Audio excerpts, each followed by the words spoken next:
Greg, I have another question for you, and it is our secret question. We ask the secret question on every one of our podcasts. So your secret question is, what is the secret to avoiding burnout and still being alive and productive in both life and business? Oof. Okay. I love that you called this a secret question because it really is what it really means is like, Greg, I'm going to ask you a question, then you don't get to figure out how to answer it beforehand. Just kidding. All right. What is the secret to avoiding burnout?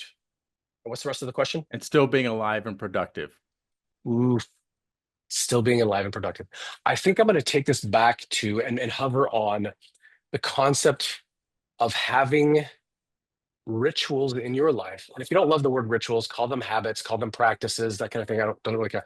Having practices in your life that help you to be able to create and sustain the goodness you want to be.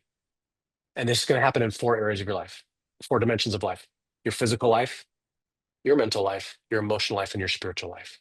You need to have practices and rituals in each of those categories that help sustain you and grow you so that all that's coming at you in life and world and business and family and all that kind of stuff may still come at you, but it can't take you out completely.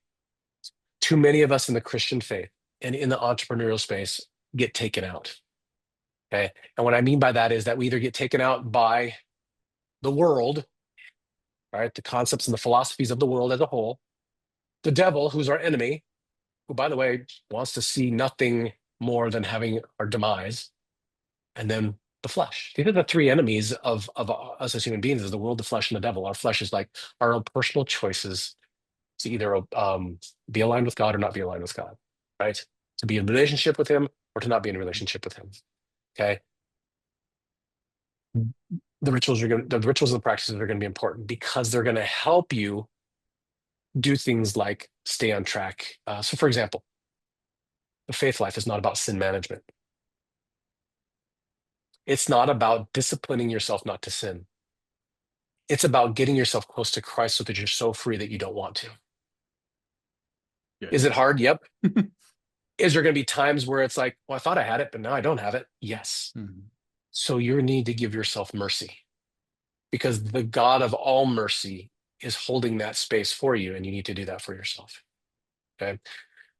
Your physical practices, are you getting any exercise? How are you fueling your temple? Your body is a temple, right? How are you fueling that thing with your diet and your nutrition kind of thing, right? What about your sleep? Our God made us that we actually need a certain amount of sleep. Otherwise, we suck. We start falling apart, right? Your mental life, your thoughts. What are you thinking? How are you interpreting and making meaning of things? And are you growing mentally? Are you stretching yourself? Do a puzzle, read a book. Okay. On the emotional dimension of our lives, this is about two major things. Well, it's actually about one thing. It's about relationships. It's about your relationship with yourself. Ooh, how many of us think about that? How you doing with yourself? How you talk to yourself? How do you view yourself? What do you say and see when you stand in front of the mirror after you get out of the shower? That kind of stuff, right? Your relationship with yourself, your relationship with people, and your relationship with your God. All of we statistically we know scientifically that personal relationships and social engagement are among the very top things that determine happiness in a person's life, fulfillment, that kind of thing. Okay, and then spiritually, what are your practices so that you can stay in a state of grace, right? Um, have a dynamic dialogue and conversation with your God, and to learn His ways through the scriptures and spiritual readings.